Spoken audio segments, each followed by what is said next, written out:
Hello everyone, it's Jamarl Thomas. Welcome to the Progressive Soapbox. Guys, I hope everyone is doing okay this evening. I took a nap midday, seeing as I was up at 3 in the morning doing the news. Well, kind of driving to Washington, D.C. to do the news. But the show in D.C. went well. I was able to get a few shows in today before Naughty gone for a little bit. Now, so let's get some more stories in. I'm going to make this one relatively fast. I don't think I'm going to keep this one long. That said, I wanted to hit on this because I thought this one was interesting. Let me check my mic first. This story deals with Kamala Harris. Oh, damn, I already did this. By the way, just for an explanation, the click link in the description box for Super Chat Alternative. My entire channel has been demonetized. Hopefully, it's back up next month. But that is just an alternative super chat. If you want to donate, you don't have to donate. This is just me pointing it out. I have to point it out every video because that's a new thing. Nobody knows what the hell that is. So, that said, let's get into the news. Kamala Harris. All hail Kamala Harris. Dun, dun, dun, dun. Like I have this image in my head of the old British thing where they're calling all hail the king and everything else. And Kamala Harris walks down with her banging her fist on that thing. Defender of identity politics. How dare you say something bad about identity politics? She is the defender of identity politics. And she makes this argument that is strange, that I want to pick apart completely because it completely misses the point. Words are slippery in politics. Hack of our elections. Russia attacked democracy. What does all those words mean? A spear-phishing campaign by John Podesta showing that they were cheating Hillary Clinton. That's what they're calling an attack on democracy. A hacking of the election. Twitter and Facebook ads. That's what they're calling.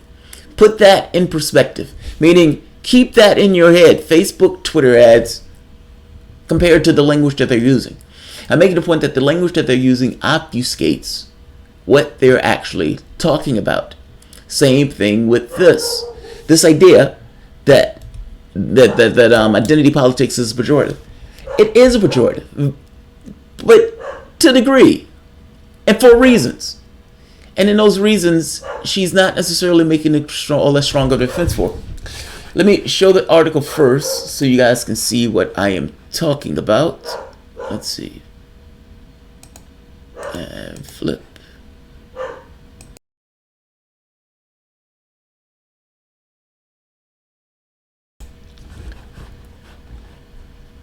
All right. Kamala Harris. I have a problem with the phrase identity politics. I have a problem. Kamala Harris has a problem with the phrase identity politics. That's great. Senator Kamala Harris said during the Friday speech in Netroots Nation that the phrase identity politics is a pejorative meant to minimize and marginalize issues that define our identities as Americans. I disagree with that. Let's keep going. Harris told the audience that her uncomfortable truth is that folks who helped build the Democratic Party and have been the backbone of the Democratic Party have not always been given equal voice in the Democratic Party, and we need to deal with that. That is true. She referenced the media stories that credited black women with delivering Senator Doug Jones with a special elections victory in December 2017. But that did not just magically happen. It happened because black women have been putting in the work, going door to door, organizing even cameras or elsewhere, and it's time to respect the leadership. The truth is, we should not just be thanking women of color for electing progressive leaders, she said in 2018. We should be electing those women of color as leaders. I have a problem, guys, with that phrase, identity politics, Harris said. But let's be clear, when people say it, it's a pejorative. The phrase is used to divide and is used to distract. It's the purpose is to minimize and marginalize issues that impact us all. It's used to say, to try and shut us up. No, you've gotten it wrong. Just as other politicians, like a typical politician, in order to get a point across, you're conflating words and meanings and saying those things in a way to try to get across something that misses the point. Look, let's be very clear. These things, to some degree, run on the spectrum. Nobody is making the argument that you shouldn't defend race, gender, sexuality. Nobody has made that argument. Nobody on the progressive movement or the left has made that argument. You would not find that one single person saying that you should defend those items. You would never hear Bernie Sanders say you shouldn't defend those items. What people say as identity politics is a pejorative, not to the issues, but to you, to people like you, who have this idea that just because you put a black face in an office, that the black face is going to represent their interests. Hey, why don't we just put Ben Carson in as president? Why did Obama run? We got Ben Carson. Ben Carson could have been the next president of the United States. He's black. That's not enough. Oh, you don't like Ben Carson. I'm making the point that just because a guy has a black face doesn't necessarily mean he's representing your interests. There's a big difference in those things. Just because they're Asian, just because they're Hispanic, it goes beyond that. Don't get me wrong. If there was somebody who looked like me, who was going to represent my interests, fucking A, yes. But if there's somebody who's white or Asian or Hispanic and is going to represent my interests more so than the person who's going to be in that office as black, it would be insane for me to go with the idea that I'm putting the person in purely because of their race. That's nonsense. That's stuff that Democratic Party does. When we say it's identity politics, we're saying you're doing politics to obfuscate from other issues. Meaning you hug race, gender, sexuality. Just what you did here. Hugging those particular items as opposed to dealing with the economic realities. Fact is, you split economics away from issues of race and gender and sexuality. And what I would make the point to you is that those things cannot be separated from gender, race, and sexuality. Part of the reason why you lose so much, you've been winning recently because of Donald Trump being in that office, and his tone and everything else is over the top. Man, this is an off-year election. But part of the reason you lose so much is because you split those things apart. You break away economics and hug identity because you understand that there is no challenge from the standpoint of a hegemonic point of view against identity. Now, identity politics is one of those things that runs in a spectrum. If you were living in the 50s and somebody was calling me an N-word and somebody says, hey, you shouldn't do that, maybe we should talk to these people and call them Negro as opposed to, oh, dude, you're playing identity politics. Well, yeah, you are playing identity politics, but it just so happens that you're on the right side of history. You shouldn't degrade people in that way. But you get to now. And it's not cut in those terms. Oftentimes it's cut in those terms of Obama's black. What are you complaining? This person's black. This person's Asian. Look at the Joe Crowley debate. When Joe Crowley was arguing with Ocasio-Cortez. Joe Crowley makes this point that I put an Asian guy in office and I put a Hispanic guy in office. And there was a Belgian Jew that I put in this other office. It's not the race. That is not a purely distinguishing characteristic with regards to whether or not the person is going to represent my interests. And the point that people make is that this identity thing is often used to obfuscate from issues of economics.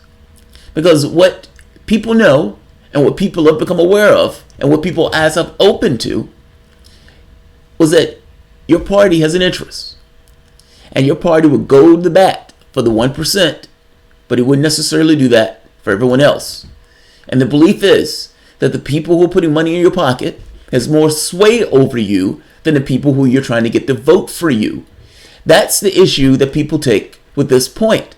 It's you're doing this and hugging identity because you don't want to deal with issues of economics, missing the point that those things are indistinguishable from one another. Any fudge that you're trying to create to try to make a luck between them fails. It's part and parcel to why you fail. You can have a big tent. Nobody takes issue with the person being in office black, Chinese, or anything else, especially from the standpoint of the Democratic Party, especially from the standpoint of the left. The issue that people take is you've been using this as a fig leaf and as a cover to put people in on issues that matter, let's be honest, issues of class. Issues of class. Obama may have my skin, but we are of a different class. putting somebody in like Bernie Sanders would represent my interests, oddly enough, more than putting in an Obama. It's not his distinguishing characteristic, meaning his skin color. What's more distinguishing in regards to all the politics are issues of class. And those are the things that you guys assiduously avoid, because issues of class deal with your donors, which is something you're not going to touch. It's something you're not going to touch. Making this the defender of identity politics. It's nonsense. Nobody is even attacking anybody's identity. You will find nobody on the left that is not willing to go to bat for somebody based on race, sexuality, or you guys attacking Bernie Sanders because of his age, calling the man geriatric. We're even defending him for that. The defender of the geriatrics. That's what we are. The difference here is when we go to bat and we try to push someone up, the person that we're putting up is fighting for sex, sexuality, gender. You could say religion. And I'm more so defending those things, meaning these things will not be trespassed on. But they have the extra thing of economics.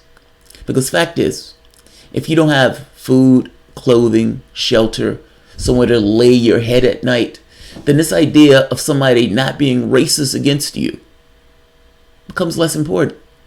I'm not saying it's not important. It is important. But your ability to interact with society from the standpoint of an economic arena, and this is a capitalistic system, matters. Your access to needs and the things and accumulating those things, being able to access to the things you need, matters. Especially from the standpoint of African Americans. By the way, in this thing, she mentioned Doug Jones. What has Doug Jones done since he's been in Congress? How often has Doug Jones voted with Donald Trump? All of these African American women come together to put Doug Jones in that office. Great. What are the fruits of their labor? Doug Jones voted with Trump 52.6% of the time.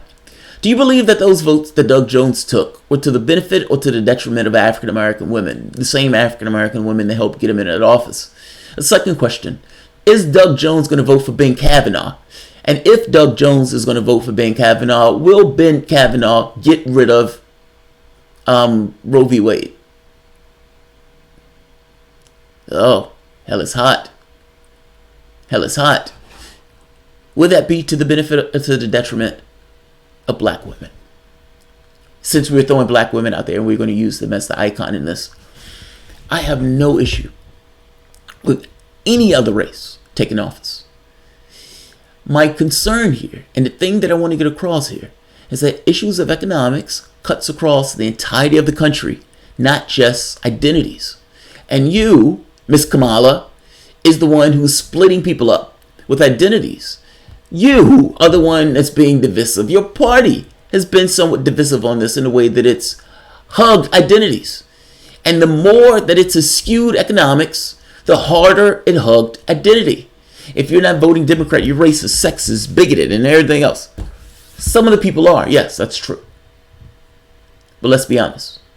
A lot of this has been used for political gamesmanship. And I would say not to great effect. Nobody is saying you can't defend issues of identity. No one. And from the standpoint of African Americans being in the Democratic Party, voting at some ridiculous rate of like 90%, I agree. They're massively taken advantage of in the Democratic Party. And I strongly suspect you are going to do the same thing while drawing attention to the fact that the people are being taken advantage of. Unless you are willing to do something radical in the economic sphere, all this talk of identity is nonsense. This is an issue of class. Just because you put somebody in of a particular race, if they're of a different class and of a different orientation from the standpoint of how they're going to, let's say, use their political gamesmanship or political hammer, then it becomes sort of a moot point. They're negotiating from the perspective of somebody else's class, not the class of the 99%. Yes, black women, African Americans, have been used in the Democratic Party. That is absolutely true. I strongly suspect you're not going to be any different. Just because you draw attention to it doesn't necessarily mean it's going to change anything. Identity politics is the death knell. Not because, again, people should fight for issues of identity. People should work to try to get minorities into the parties itself. But the problem is, that should not be done ignoring the economic sphere. And when you have people, Nancy Pelosi, I'm a capitalist, screaming, I'm a capitalist. Or your donors getting on MSNBC saying he told Chuck Schumer and Nancy Pelosi to shut up about class, it gets across a very clear idea on what the party represents from the standpoint of the economic sphere. Meaning, corporations are perfectly okay with all sorts of identity buying their products. They are not okay, meaning your donors are not okay with raising taxes. They're not okay with using more resources for healthcare or education. They're not okay with those things. Meaning, your party is not going to be okay with those things. Meaning, your party will need to talk about any and everything else with the exception of the economic sphere that is putting the boot on the back of the human beings in our society. So you talk about Russia. You talk about nonsense. You talk about nonsense. Oh, and by the way, that's a good point. This idea, Kamala Harris, while she was the DA, Attorney General in California, she's trying to say she didn't personally do it. I'm skeptical on this. I don't know. Her office had people working for like 8 cents on the dollar fighting fires. Even when the court said, let those people go. I call it 8 cents away from slave labor because that's, for all intents and purposes, what it is. 60 minutes. That's not too bad. Racism has nothing to do with economics. That's a big lie. I'm going to defend the Democrats on this one. When you have a problem with the gentleman sitting at the countertop order, nobody, but that's not your situation. Let's be honest. That's not your situation. Like, the proposition is nonsense. Kamala Harris is making a standard that doesn't exist. People are pointing to the point of identity politics, not because there's somebody at the counter trying to get a hamburger. They're pointing at identity politics, saying you are using this as a replacement for talking about issues of economics. That's their point. In the Democratic Party, do you honestly believe, look at the composition of the Democratic Party. There's nobody that is against them. At least I don't think there's anybody in this case that's in the Democratic Party that's against it. I've yet to hear somebody make an argument about defending racial identity and everything else. I don't think anybody else has an issue defending those things. Again, the issue here that you're fundamentally missing is that it obfuscates from real issues dealing with economics. You can hate my guts and you can still get that person's vote. You understand that, right? You could have a person that's in Alabama that hates my guts. As I speak, they could be tuning into this channel, spitting at the screen, hating my guts. And you know what?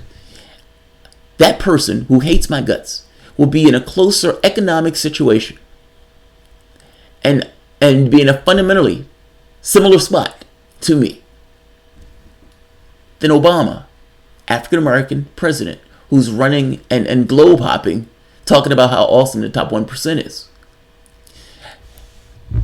You can get that person's vote. Even with that person hating my guts. This is the point I'm trying to get across to you. And this is the point that people try to get across to you from the standpoint of identity politics. There are things that transcend that person hating my guts. One of those things that transcends that person hating my guts is his goddamn wallet. It's not going to be that way in all cases. But you understand that those things work on a spectrum. Within a particular spectrum, there's going to be a distribution that you hit where it's, yes, I don't like that Negro, but okay. You will get that. Now the question becomes, where's that distribution? But you have no chance of getting that distribution if your political space is purely on the lines of identity. Democrats lost 1,100 seats all throughout the United States using that strategy. That strategy fails. The strategy fails. So it shouldn't be one or the other. Thank you. Don't tell them to stop identity politics. Just tell them to pay more attention to economics. Ivory, the point here is that the reason why she's having this speech in this particular way is because she don't want to tell them to pay more attention to economics. She wants to put the focus on identity. and makes this pitch to her audience. Here's a news flash. Blacks make up 13% of the country. I don't know the number of Hispanics, but blacks make up 13% of the country. Obama was able to pull these threads together. He was charismatic enough to pull it off. Clinton was not. Clinton was not. And you've had an open revolt in the party from the standpoint of lefties. Maybe this works. I don't know. Doesn't get my vote in the least. Doesn't come close to getting my vote. If you can't put economics on the table, then what you're telling me is nonsense. It's fluff. If you're not going to be able to do something to materially make the situation to the people who you're talking to better, then it doesn't matter. All of it is fluff. This idea of the guy having a cheeseburger on a lunch counter, yes. If you were talking about the 60s, we're not in the goddamn 60s. I mean, come on. That's a nonsense argument. You know it's a nonsense argument. If you're talking about a lunch counter, it's nonsense. The guy getting a cheeseburger. Guy getting a cheeseburger. Kamala Harris is doing her job, keeping the 99% divided as much as possible. Dumb fuckers eating that shit up with a spoon. They are clapping like lemmings. I don't know if lemmings clap, but I'm just saying. You know what I mean. Obfuscation is feeling good about your group being represented policy-wise when your group is made. Well, here's the thing. I guess you can make the argument that what's her group? What's her group? That, again, this is an issue of class. This is not an issue of race. I say it till I'm blue in the face. When those slave owners created this construct of a slave and an African and all this other stuff, you understood that whites were dirt poor. Like most people back during that time weren't slave owners. Like these, it wasn't like, whites were living high off the hog. These people were fucking poor. They were like a hair away from a slave. But they're white skinned.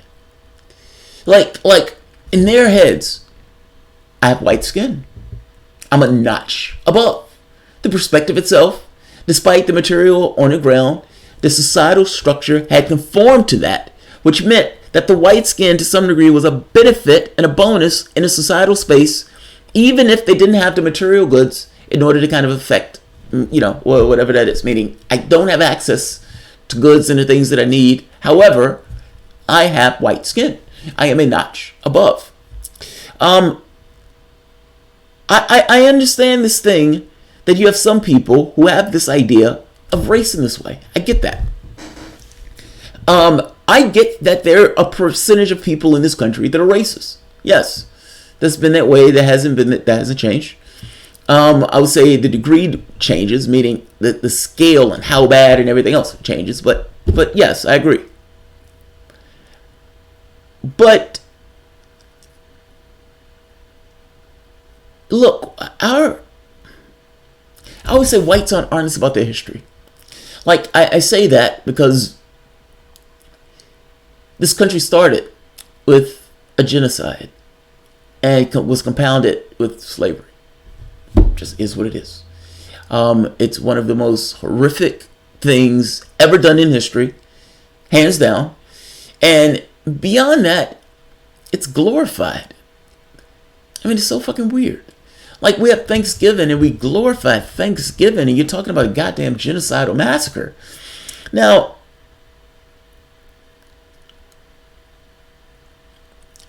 we look at our current status. We were born into a particular context. I always say history sticks to itself. I say that to say that what I am, where I am, my station in life is not purely determined by me. As in, my mom's station in life wasn't purely determined by her. The wealth gets propagated through the society itself. And you've had one group in the society that started off with nothing, with less than nothing, did not have agency over their bodies, or for that matter, their minds. And this goes all the way into the 1900s. Now, I say that to say this. the inequality that you have in this country is not a factor of one being worse, or is not a factor of one not, pulling themselves up by their own bootstraps. It's more so one not having boots, not having straps, not having shoes, and having to go from scratch. And the society itself saying, why aren't you further along? I say that to say this. Any appraisal that I make, and I say that identity needs to be protected, by the same token, the issue needs to be one of economics. I say that because it needs to acknowledge that fact. It is somewhat disingenuous for Kamala Harris to come out here making this argument about identity, because identity is intrinsically linked to economics. Because the whole idea of identity and everything else wasn't necessarily created in the foundation of this country, but at the very least was, let's say, hit with a hammer and creating a resonance. It is impossible to delink those things, but the Democratic Party continuously delink those things or minimizes it. Incrementalism, stuff that doesn't actually get to the point. They were willing to spend money on cops, but if we're being fair to cops, they're throwing cops in a situation the cops are, they're not necessarily skilled to handle. You have a societal systemic issue that they're trying to find an end goal result to fix. You have shootings. Now, we blame the cop for the shootings, and to some degree, yeah, it is the cop's fault, but ultimately you've put the cop in a situation where the cop shouldn't be dealing with. They shouldn't have all this. That's besides the point. I'm just making the point that there is a link that cannot be broken, in this country at least, from the standpoint of race and economics. And this idea of delinking identity from economics, yeah, it's disingenuous. And not just disingenuous. Like Bob said, these people are out there clapping for this stuff. There should be no delinking. Any talk of identity politics, I guess my point is, the very notion of the identity politics to some degree obfuscates from the stuff with economics. You can do both. The fact that this is being highlighted in this way gets across, again, a delinking of those things. She should not be supported without a strong economic platform that is clear and unequivocal. It is not where she's saying these flowery things. These lemmings that are out there clapping for need to know that it goes beyond, her skin color, her skin tone. That guy's black. That guy's Asian. She's saying that other guy who's a Hispanic. This other guy is a Belgian Jew. Yes, we have a whole, utopia of whatever. And we're still representing the upper class. We're still representing the upper class. We're suckers for blacks have been bred to be suckers. I don't think blacks have been bred to be suckers. I think, look, you have this weird quagmire of American politics of you have nowhere else to go. Fuck. It's like, what are blacks to do? So you have the Republican Party, who, from the standpoint of African Americans, no. As a baby, no. I don't know anything about American politics, but no. It's bred, it is built into us to some degree over the course of our life. I didn't know anything about politics. I go into the booth, check D all the way down because there was no point in voting for the other person, but goddamn it, I'm going to vote. That's how it was. That's how it is. That's how it is for a lot of us. You get to a point where you pull yourself up and you're like, whoa, what the fuck? We're being had. Now, that line where Kamala Harris was talking about, blacks being had, yes, she's right. Problem is, just because she's highlighting it doesn't necessarily mean she's going to do anything different. And this idea of self-serving, we need not to, we need to have more black women leaders. Me, I'm talking about me. Vote for me. Yeah, it's nonsense. But look, I guess my point is this. If you're in that situation where you find one party to be completely batshit crazy, and you know that they're monsters, swamp creatures, goons, goblins, hiding in the crevices and in the corners and in the cabinets of that other party that hates your guts, not for anything that you said, but purely because of what you are. If you know that, what do? You vote for Godzilla to keep King Kong out of office. Now, this wasn't always this way. I mean, at one point, you had a Democratic Party that was further to the left, especially from the standpoint of workers and civil rights movement and everything else. Civil Rights Act, Voting Rights Act. Yeah, those things will, you can imagine, make a race pretty, let's say, cooperative with the party. But at some point, that cooperation, especially when you only have two parties in a political system, becomes reliance. And once you get to the point of that reliance, one party turns to the other party and said, you have nowhere else to go. You're going to vote for me. You have nowhere else to go. And I think that's the political situation to which we have right now. We have a Democratic Party that can look around to all of the other people that make it up and say, you have nowhere else to go. What are you going to do? Those Republicans are maniacs. Do you really want to go to them? You have nowhere else to go. Blacks, Hispanics. They were shocked to shit with the Rasmussen poll that showed black support doubled. That is pretty amazing. That is pretty amazing. Well, you have to ask why. Why did support double that way? Well, people are waking up, and people they're waking up. That's the best thing I can say. Anthony, I'm amazed on Harris's track record alone. We don't immediately disregard anything she has to say. She sent people to fire pits for 7 cents an hour and whined about it being taken away. Yeah. I mean, you're talking about, sending people to fight fires. Think about that. Sending people to fight fires, paying what, like 7 cents a day or something, 7 cents an hour, and then complain when the court told them to stop. Yeah. It's like, oh, we can't let them go. If we let them go, we're not going to be able to afford firefighters. It's like, yeah, but we told you to let those people go. And not only did you not let those people go, you got those people out there fighting fires for 7 cents an hour. It's California. Nuke. Mike S. plays a part, but the guns NRA culture, prop cop, pro-military, right up there in Red State LA. Yeah. I lived in the South all my life. Most normal people don't vote. And that, if you think that your vote doesn't matter, you get to the point of saying, what's the point? These two political parties are so close. It's like, what's the point? The Republican support is not 29% among blacks. No. It's voting. People who will vote. If that were true, there would be a blue wave coming. No, it's essentially, it's saying that black support among Trump doubled among voters. I mean, people who vote. It's a Rasmussen poll, so the poll trends to the right. Again, take that in perspective. But support among Trump was like in single digits before. I mean, the idea that it's going up at all the time. I mean, come on. Just also keep in mind that the electoral system is structured to discourage turnout and enthusiasm, so plenty of voters are never heard.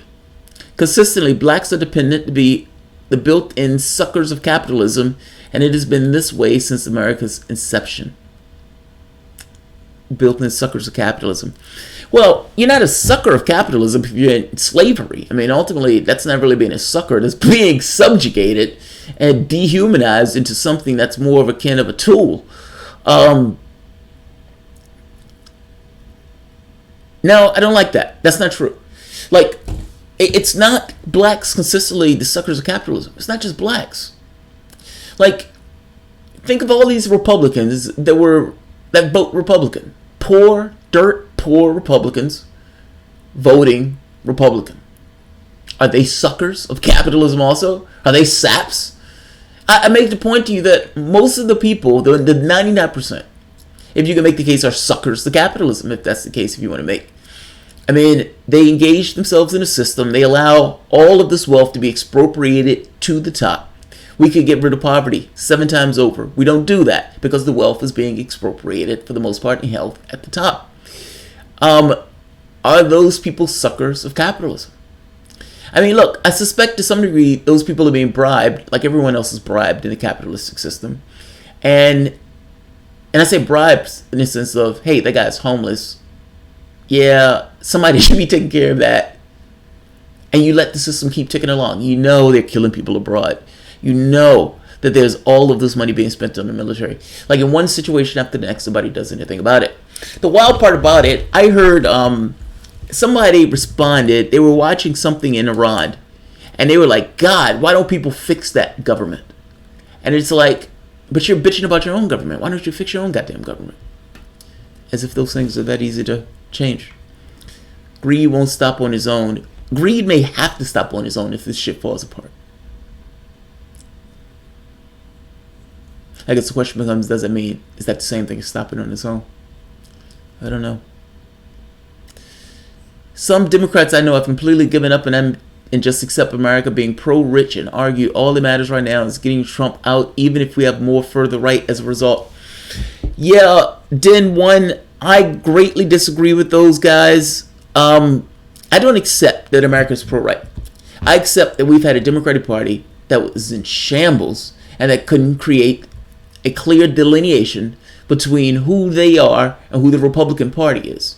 Kind of the same thing taking place in the UK. A clear delineation needs to be made between what the left is and what the right is. Even if you lose that race, even if you lose the race, it is more important that you get across a clear delineation of what the Democratic Party is. Right now, no one knows what the hell the party is because people are calling it a big tent. I have no idea what that means. No idea what that means.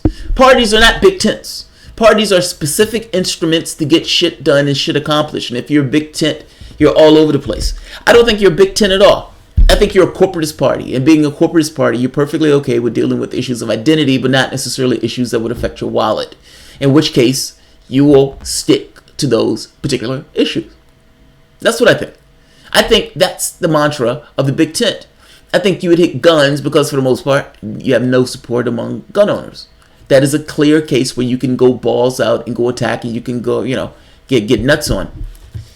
But the issues that really affect people, how am I going to send my kid to school? Not in a bullshit, way where you come up with some kind of thing and you make it difficult. No, if you're going to do it, do it. Meaning college for everybody. If a kid gets to be the age of maturity, there's public education where that kid can go to school. Nobody's saying give it a private education, but there should be a public option for the standpoint of somebody wanting to go to school. And it shouldn't be $50,000 on their throats when they do it. I'm just saying these basic fucking things that makes people's life easier in your society. Why on earth are you trying to punish the other members of your society? You have cars. You're not going around in a horse and buggy. That didn't necessarily make you horrible or worse. It allowed you to have more potential in regards to what you can get accomplished. You have lights on in the house. You're not operating by candlelight. I'm making the point that the advances and the changes that you were able to take advantage of, like electricity and horse and buggy and car and sidewalks and streets and everyone else, those things are propagated to the next generation. Meaning the next generation is built off of the changes that are made in the previous. I'm saying we build and we grow off of each other. The expansions of the previous generations are not necessarily a negative in the society. You are not hurt by public education. Like you going to public school was not a negative as opposed to you not getting an education at all. Why on earth would it be a negative for college education for the standpoint of having these things available for the kid, especially if we have the resources to do it? And nobody in their right mind can make an honest God argument that we can spend $717 billion.